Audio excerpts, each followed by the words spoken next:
Abre a sua Bíblia, irmãos, no livro de João, capítulo 14, versículo 23 a 29.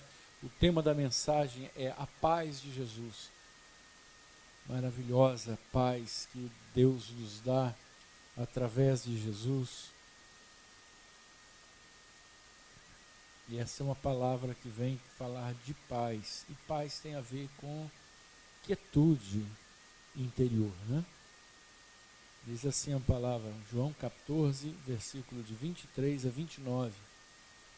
Respondeu Jesus,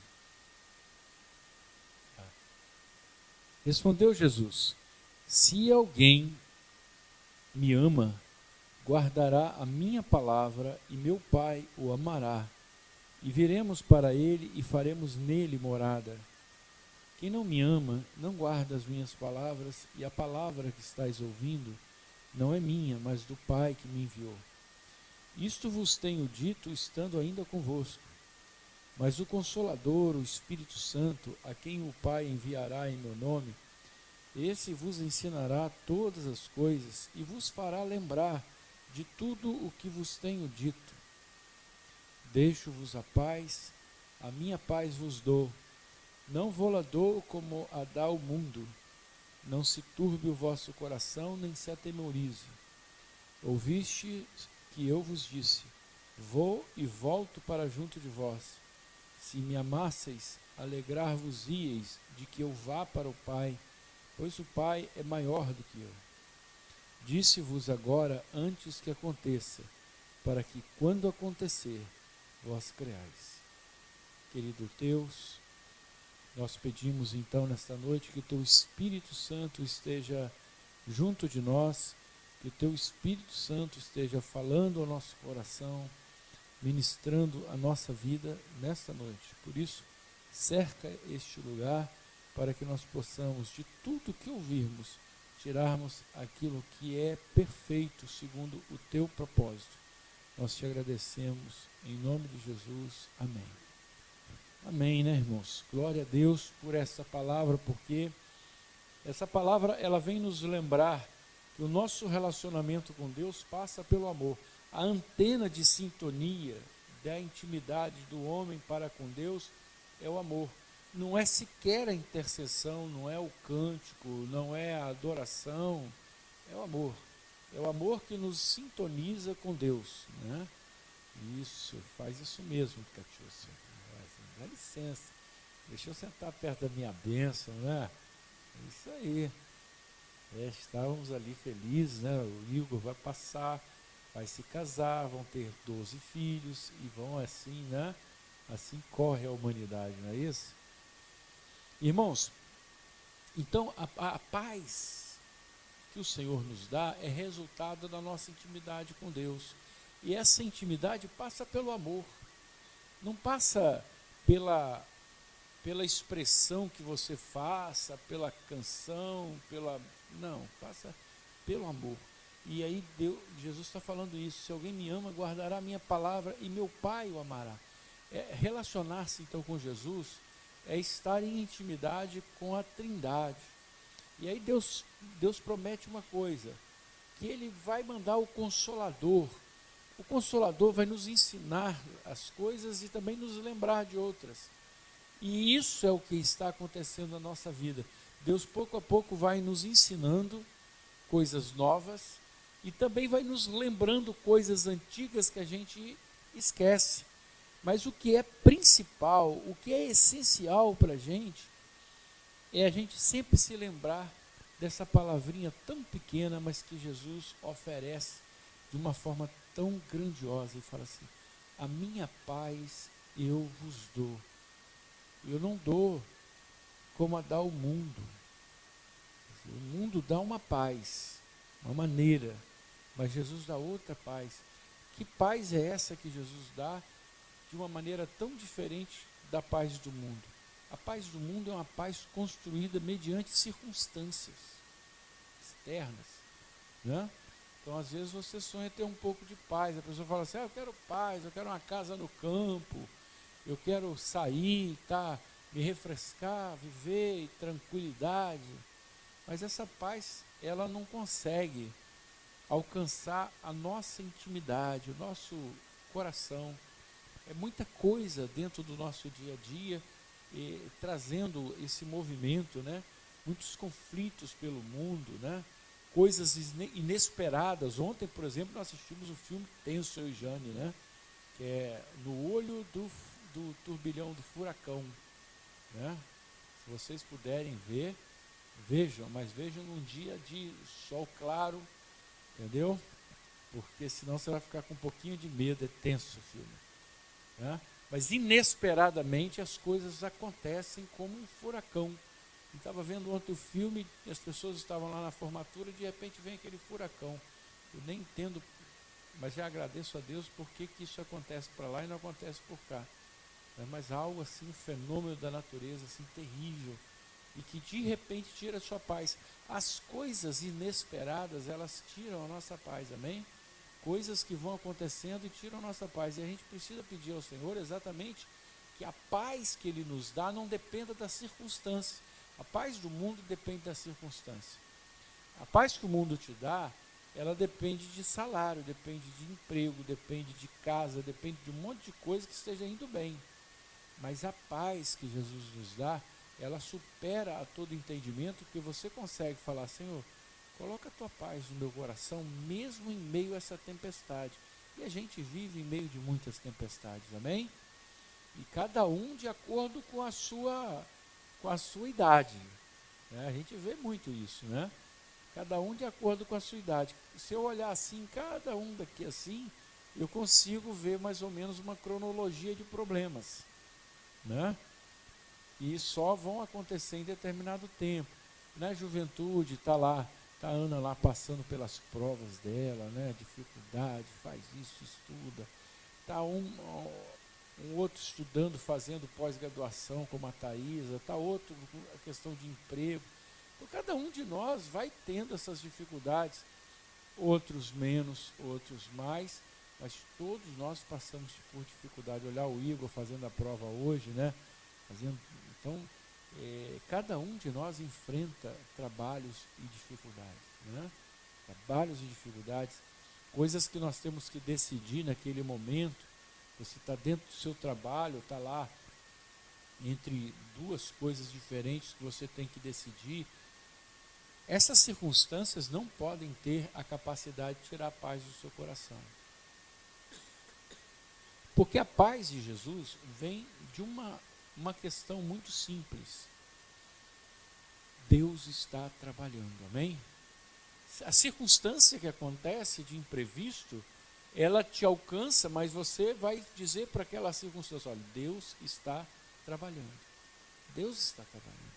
Então, eu confio em Deus, confio que Deus vai resolver isso. Deus vai produzir uma solução que seja melhor para mim. E aí eu me aquieto, né? Essas coisas inesperadas nos trazem, às vezes, uma sensação de desespero. Mas Jesus fala assim: eu vos dou a minha paz, eu não te dou a minha paz como o mundo. A paz do mundo, ela é circunstancial. A minha paz, ela é essencial ao coração do homem, né?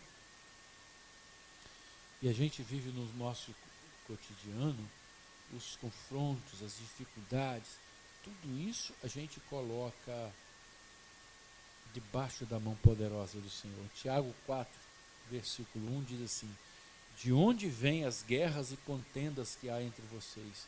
Não vem das paixões que guerreiam dentro de vocês?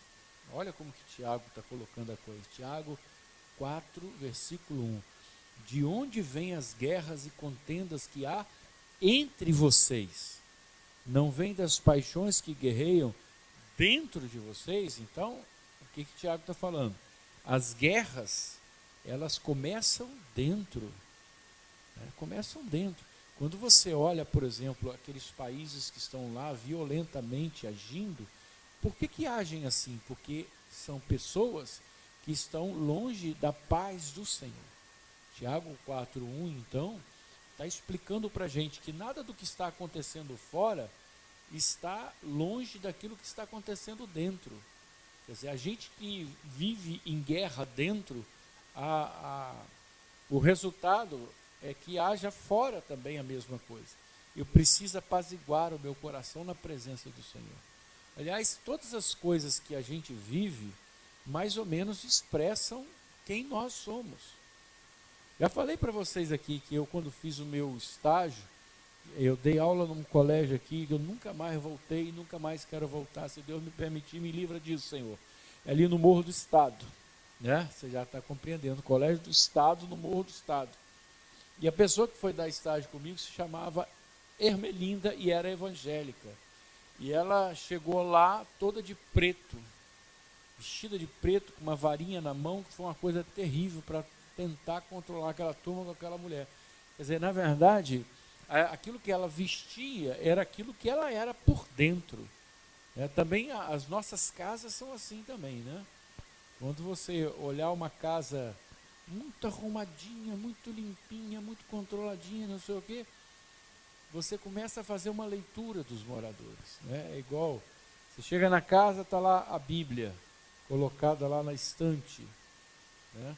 A Bíblia, ela está organizada, não tem nenhuma bagunça perto, possivelmente ninguém usa a Bíblia, ela está ali de enfeite, né? Na casa da minha avó também tinha cristaleira, ficava cristaleira lá onde ficavam, cristaleira para isso, ficavam os cristais, os pratos, cerâmicas, de maior luxo, né?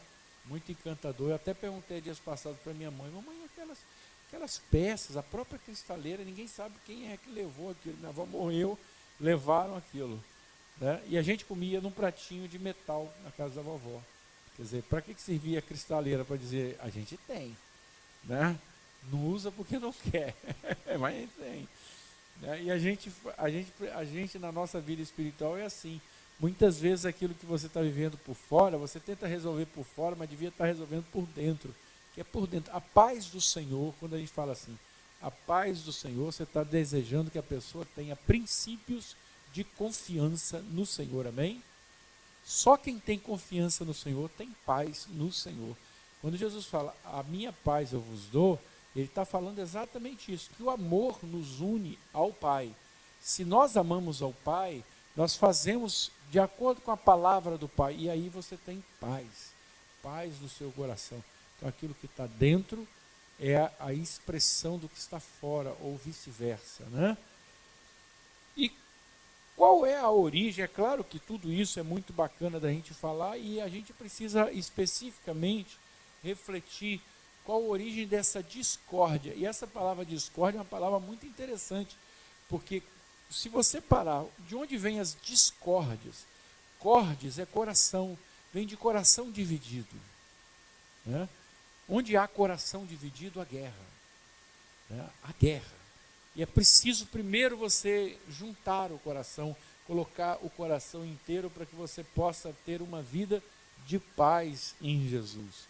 Jesus é maravilhoso e Jesus começa a dar essa sensação em você. Fala assim, ó, tenha paciência, porque embora você passe por aflições, eu sou a sua paz, né? Qual a origem das discórdias, de tantas divisões, de tantas separações? A primeira delas, no mal entendido. Mal entendido é falha de comunicação que a gente às vezes tem com as pessoas. Faltou dizer. Alguma coisa que as pessoas, a gente presume o mal sobre os outros. A pessoa passou por nós, não viu, você está vendo? Essa pessoa, ela não gosta de mim. Eu senti, às vezes a pessoa não tem nem, né? Não sabe daquilo, né? Mal entendido. Entre marido e mulher, às vezes você está vivendo uma circunstância difícil e faltou apenas uma conversa, faltou apenas o abrir mão de algo para chegar até o outro. Isso é muito importante. Então a discórdia nasce mal entendido. Faltou uma comunicação. Segundo, irmãos, diferença de valores, objetivos, dons, vocações. Isso é muito sério, irmãos. Isso é muito sério. Diferença de valores. Discórdias nascem disso. Às vezes as pessoas se casam e é interessante que cada um segue um caminho. Mas esse caminho, às vezes, leva a distâncias inalcançáveis. Inalcançáveis. Vou dar um exemplo. José se casa com Maria. Maria continua estudando, faz um curso superior e José não faz.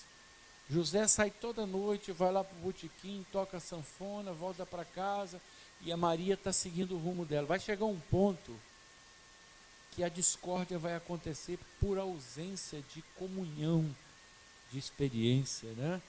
Depois tem discussões por causa de recursos limitados, né? Às vezes a gente tem dificuldade porque nós não temos recurso financeiro ou de tempo, né?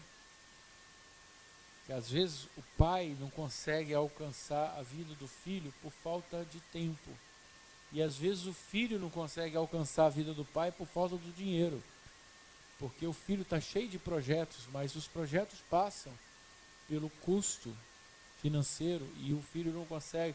Isso vai criando um clima dentro de casa, as dificuldades do dia a dia, conflitos de ordem espiritual.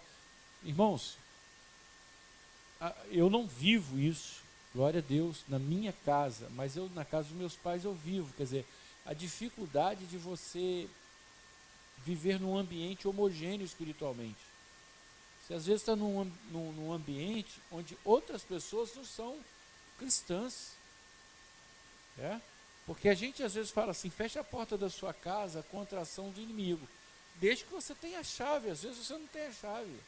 Não depende de você, a autoridade não é sua, e a outra pessoa vai e traz. E aí você tem que começar a elaborar na sua cabeça uma forma de você ser o confronto ao inimigo. Mas aí quando você não tem base, isso vai te prejudicando. Porque o inimigo anda ao nosso derredor tentando dividir, tentando criar um clima, e ele vai aproveitar, são essas circunstâncias. Primeiro, falta de comunicação. Segundo, discussões por causa de diferenças de valores. Eu tenho uma visão, você tem outra, eu entendo de uma maneira. Discussões por causa de recursos limitados, falta de tempo, falta de dinheiro. Depois, conflitos de ordem espiritual. E por último, conflitos causados ou agravados por atitudes e hábitos de pecado. Você está vivendo uma situação de pecado e aquele pecado é a brecha que entra no meio e faz com que todas as outras laranjas sejam contaminadas. Uma laranja podre contamina todas as outras, e mais, uma laranja que seja apanhada, estragada, traz a impressão de que todas elas estão estragadas. Então assim, essa laranja é estragada, não vou comprar nunca mais ali, né? Então o que a gente precisa perceber? Que nós precisamos ter a paz do Senhor, e a paz do Senhor ela transborda para o outro. É um desafio para o nosso dia a dia, um desafio para a nossa vida, né? Eu preciso trabalhar o meu coração no dia a dia para que essa paz não fuja de mim. A paz do Senhor. Jesus deu com carinho: eu vos dou a minha paz. O Deus da paz quer que você viva em paz. Isso significa equilíbrio, harmonia, tranquilidade, superação de limites. Tudo isso provém de um coração em paz. Mas por quê, pastor? Porque Jesus, ele está governando a minha e a sua vida. Então eu fico tranquilo. As circunstâncias podem vir e serem adversas, mas a presença do Senhor, ela me aquieta o coração. Basta eu perceber que não há circunstância que seja perene, que dure diante de uma oração. Eu oro, peço ao Senhor: Senhor, acalma meu coração, me traz de volta a minha paz. Eu às vezes volto, às vezes acontece isso com a gente, em trabalho o dia inteiro, a velocidade do dia é muito grande. Quando você chega em casa, você não consegue nem dormir, porque o dia foi agitado. É como se você estivesse andando a 100 km por hora e alguém puxasse o freio do carro. você até para, mas você é jogado contra o vento. Então, às vezes, isso dá uma sensação muito ruim. Tem que chegar em casa e falar: Senhor, me dá paz. Abre a sua Bíblia no livro de Isaías, porque essa promessa que Jesus está colocando para a gente, Isaías capítulo 9, ela na verdade é um cumprimento profético, né? Capítulo 2, versículo 6, para a gente, perdão, Isaías 9, versículo 2 a 6.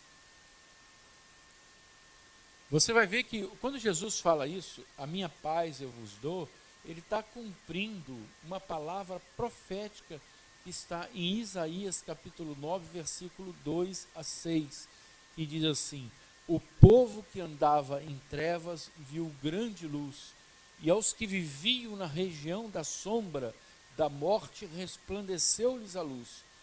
Tens multiplicado este povo, a alegria lhe aumentaste, alegram-se eles diante de ti, como se alegram na ceifa e como exultam quando repartem os despojos, porque tu quebraste o jugo que pesava sobre eles, a vara que lhes feria os ombros e o cetro do seu opressor, como no dia dos midianitas. Porque toda bota com que anda o guerreiro no tumulto da batalha e toda veste revolvida em sangue serão queimadas, servirão de pasto ao fogo. E aí completa: porque um menino nos nasceu, um filho se nos deu, o governo está sobre os seus ombros, e o seu nome será Maravilhoso, Conselheiro, Deus Forte, Pai da Eternidade, Príncipe da Paz. Amém? Que significa a paz de Jesus para aquele que é cristão. Significa a certeza de que circunstância alguma pode me abalar, porque o Senhor está no governo. Ele, na verdade, é maravilhoso, conselheiro, Deus forte, Pai onipotente, e Ele sustém a minha vida nas suas mãos. Então eu me tranquilizo e falo: Senhor, toma a minha vida em suas mãos, porque eu permaneço na fidelidade do teu caminho. Então, quando Jesus fala, eu vos dou a minha paz, a paz que Jesus dá, ela vem revestida na confiança daquilo que ele faz. Né? Tem água aqui embaixo? Eu achei que era da Vilma. Mas tá bom. Essa também vem com carinho também, tudo especial. Irmãos, então quando a gente fala de paz, paz em Jesus não é ausência de guerra. Paz em Jesus é a confiança de que nós venceremos a guerra, amém? Entendeu isso? A paz do mundo depende de circunstâncias. A paz do mundo depende da ausência de guerra. Mas a paz em Jesus, ela é superior às guerras. A paz em Jesus é a confiança de que, apesar das guerras, apesar das dificuldades, nós vamos vencer porque o Senhor está conosco. Por isso, isso é uma palavra de tranquilidade. Deus está trazendo para a gente nessa noite uma palavra de confiança, de paz, de quietude. Falar assim: olha, está passando aperto, dificuldade, poxa, está na expectativa de uma resposta, você está esperando algo na sua vida, fica tranquilo, porque todas as coisas estão nas mãos do Senhor, amém? A paz eu vos dou, aquieta o teu coração, não há enfermidade, não há dificuldade financeira, não há discórdia, nada disso pode prolongar-se ante a presença do governo do Senhor. É o Senhor que governa, é o Senhor que nos convida hoje a estarmos ceando com Ele. Então eu convido você também a participar da ceia do Senhor. Significa que nós estamos aqui reunidos no nome de Jesus para celebrar a ceia do Senhor. É um memorial do Senhor, um memorial de confiança, sabendo que o Senhor já carregou sobre si as nossas dores, as nossas enfermidades, as nossas ansiedades, amém? Então nós vamos consagrar esses elementos, que o Senhor os receba como oferta do nosso trabalho.